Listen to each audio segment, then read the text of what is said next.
Wow, life is funny. How's everybody doing? So let me tell you,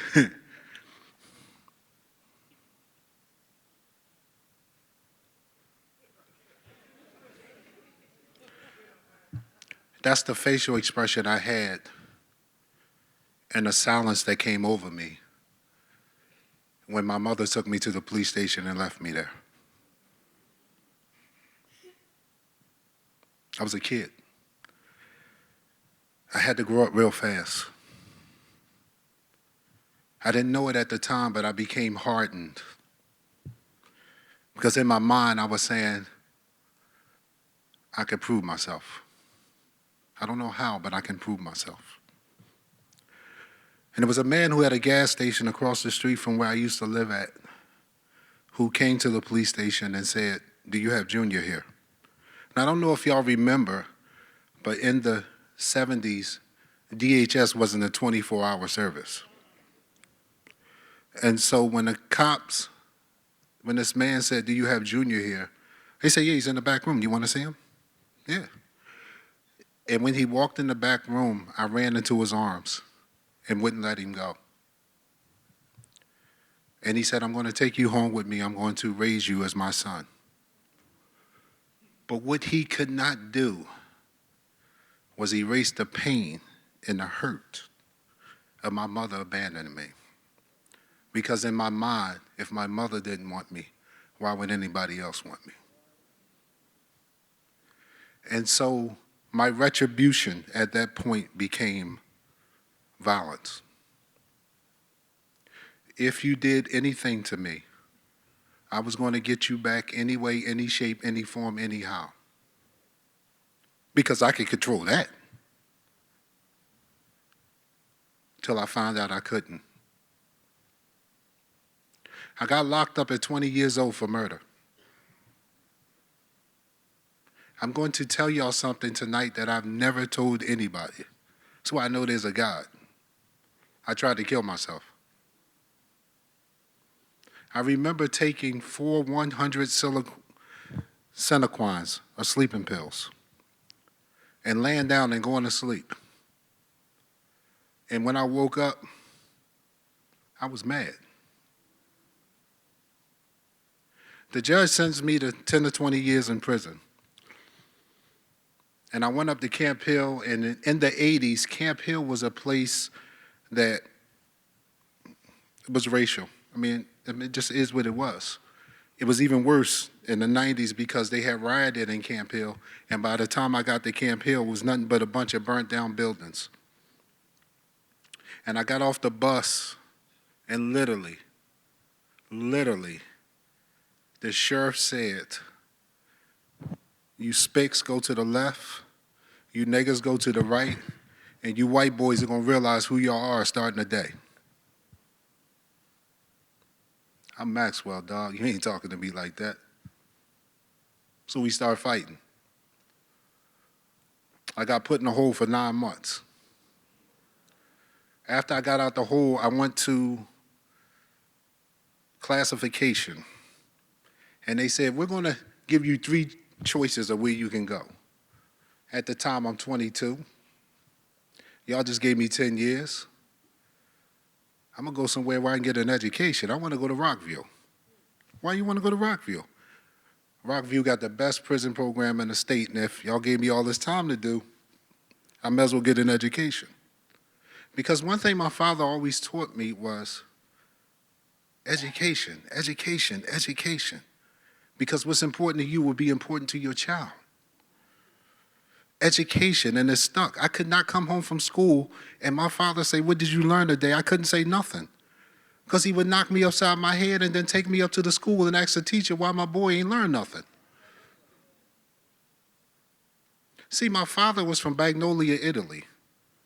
He was an Italian man who had to quit school in the 6th grade because he had to go to work to help support this family.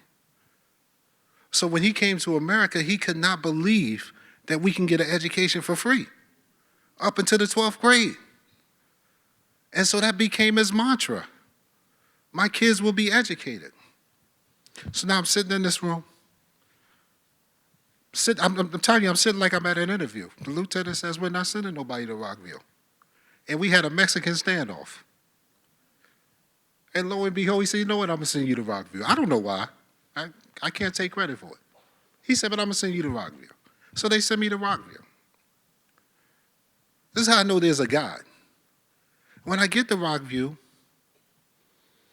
said, we're not putting anybody new into the Penn State program until they at least serve a year in our prison and we can gauge them. Within that year, Mud Man got released from prison, came home and killed a state trooper. Reginald McFadden, who was a lifer, got his sentence commutated, went to New York and killed 3 women. That's how Ridge got elected.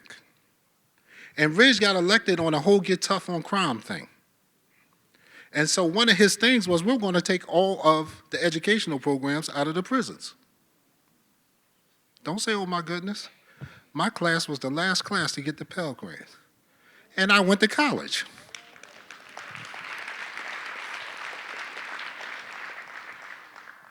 But I was still angry. I was still hurt. I still, 100 miles away from home, I still kept getting into situations. And it was one situation where, and I don't know if anybody's from Pittsburgh, but Pittsburgh and Philly, we fight differently. Philly dudes, we fight with our hands. Right? Y'all believe me? What? One thing I could do is fight. Right? Pittsburgh dudes, they act like they're going to fight you with their hands, and they call it taking it to the 12th floor.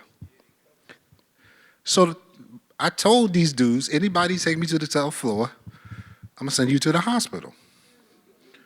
The board took me to the 12th floor. I sent them to the hospital. And when I was standing in front of the hearing examiner said, what do you have to say for yourself?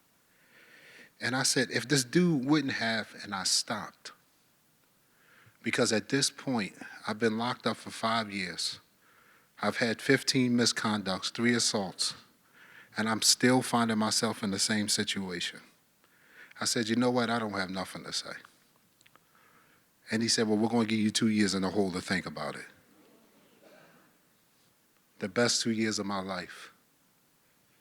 I walked in that cell and I looked in the mirror because physically I was tired. Mentally, I was dead. And I asked myself, who are you? And I didn't have an answer. And I spent the next 2 years writing about every experience in my life, everything that I've been through, and I realized that it started with me.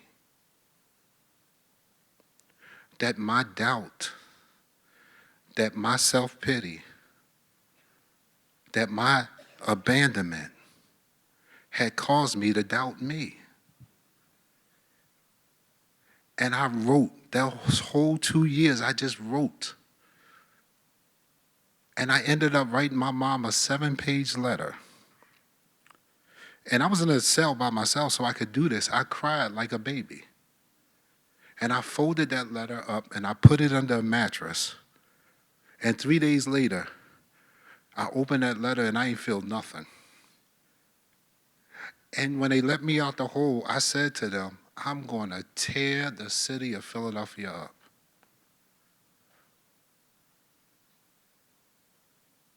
And so my journey began February 10th, 2003, when I was released from prison. I took the very first job I could get. I was working at Dietz and Watson.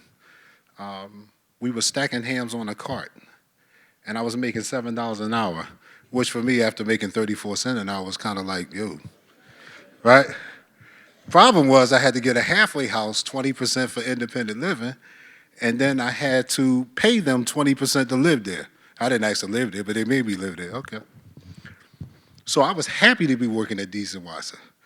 I mean, I could eat all the lunch meat I want, but that's why I don't eat lunch meat to this day. So I was working up to 12 hours a day. This guy says to me, he's a manager, he said, yo, I know you come to work every day, man. You do what you're supposed to do. I'm send you to a friend of mine, man. You know, he might have something better for you. And so I go to a friend of his. They interview me. I ended up working at this place called Elmar Windows, which made window treatment plants. And my job was in shipping. and you ship out each order as it comes in. So it doesn't matter if you order 2 or 3 things, you ship it out when it comes in. So I say, yo, something's wrong with this. So I start shipping, waiting until everything came in, and then I would ship the order out completely. Well, the owner came to me one day and he said, yo, man, he said, we spent $4,000 less this month than we did last month. And he said, what are you doing? I said, well, I noticed that the orders come in and y'all ship them right out. Doesn't matter if they go into the same place, y'all ship them piece by piece. I said, what I did was, I said, you know, hey, why not wait till we get it all together, ship it one time? Same price, right? He said, yo, man, that's genius. Gave me a $2 hour raise and made me assistant manager. Right? No. Then the bastard sold the place a year later. So I go back to the place. They said, well, listen, you can work in-house for us. So I go to work in-house. We had to do this assignment one day. So it was a staffing company. So we had this large pill order that they had to fill this pill order of like 1 million pills. They didn't want to hire all staff. They wanted to hire temp staff. So they said, go out and find us some temp staff. So a friend of mine, Jamal Mack, used to work at this place called the National Comprehensive Center for Fathers. It was downtown. He brings me down there. We interview all his men, and we ended up hiring like 60, 70 of his men. But it was the best experience I had in my whole life. And when we finished interviewing, I got up, I walked into Kofi Asante. He was the director. I said, yo, I want to work here. And Kofi looks at me like I'm crazy. He said, okay. I said, no, sir, I really want to work here. And I went back to the staffing company and I quit. And the next day, Kofi came in to work. I was sitting in the lobby. And he said, what are you doing here? I said, dude, I want to work here. He said, okay. And walked to his office. And for 26 days, when Kofi came to work, I was sitting there. Finally, he said, come in my office. What do you want? I said, listen, I've never seen a place like this before. All black place, all black staff, everybody in suit and ties. Yo, I want to wear a suit and tie too. I said, tell you what I do, Kof. I work for free for 30 days. If you don't like my work, we can part ways. He said, huh? I said, yeah, I'll work for free for 30 days. Called his secretary, said, yo, give him a phone in the desk where we can see him. After about 15 days, he called me in the office and he gave me $10,000 more than what we agreed to. And it was on that assignment that I was walking down for Odun Day. And I bump into this gentleman. I say, yo, can I speak to you a minute? He said, yeah. I said, I listened to you speak. Great speech. You got 2 problems. He said, what? And I told him. He said, give me your number. I said, okay. Called me about a week later. We went out to lunch. We sat down, we talked for about an hour. He says, are you going to come work for me? I said, yo, I got to be honest. He said, what? I said, I'm on parole. He said, what are you on parole for? I said, I'm on parole for murder, man. He said, huh? I said, I'm on parole for murder. He sat up, scratched his head a little bit, and said, I got one question for you.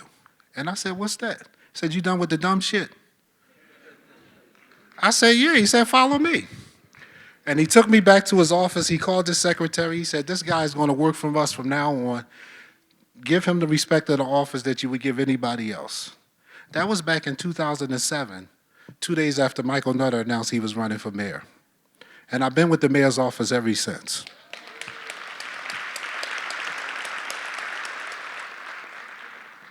There's a method to the madness. If the moment that I looked in that mirror and could not keep my eyes trained on that mirror, I knew I ain't like my damn self. But once I began to understand who I was as a person, who I was as a man, what my strengths and weaknesses are, everything changed. It's funny, but I remember going into a store about 6 months after I was home, and this woman said to me, damn, you look good. And I said, who, me? She said, stop playing, boy, you know you look good. And I went home and I looked in the mirror and I was like, So I don't have that problem anymore, right? But I looked at my coming home in the terms of the Scarlet Letter. I knew that as a convicted felon, that's how people were going to see me. But I knew it was up to me to change the impression. They didn't owe me anything. I owed them everything. There's an African proverb that says the best way to judge a person is not when things are going great, but when they're faced with crisis.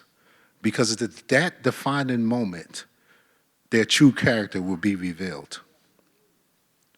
I let my father down. I let myself down because when I had time to show who I was, I failed miserably. And so I understood that it was up to me to show people that I deserved to be a part of society.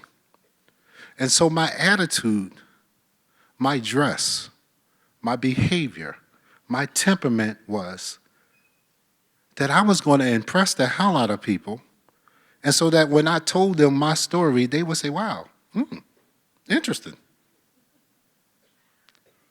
And I call it the Scarlet Letter because I knew that C, whenever I had to apply for a job, would stand out. 2012, I get a phone call. And I answer the phone. You know when somebody say your full government name is a bill collector, right? Now I'm gonna tell y'all my name. Don't nobody call me this. But I get this phone call. They say, yo, can I speak to Armour Brown? Government. And I'm looking at the phone. I'm like, who this? Sir, can I please speak to Armour Brown? And something said, yo, answer the call. So I said, okay, this is Armour Brown. Said, this is the regional director of the Secret Service. You've been cleared to meet the president. You need to be at the Constitution Center. Be prepared for 5 hours to just sit and do nothing. So, okay. When I hung up the phone, they thought it was a fire in that building. Huh? That is the day the Scarlet Letter came off of me. If I can leave you with anything, it is simply this. Nobody knows who you are until you open your mouth. You're going to define how a person thinks about you by your attitude, dress, and demeanor. People are going to treat you by how you treat yourself.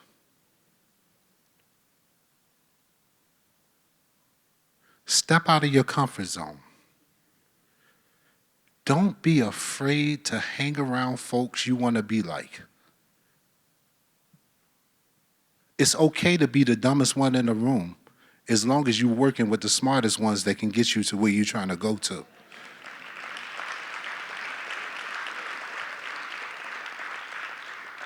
And finally,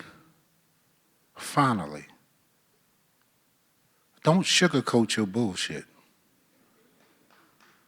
Nah, listen to what I'm saying.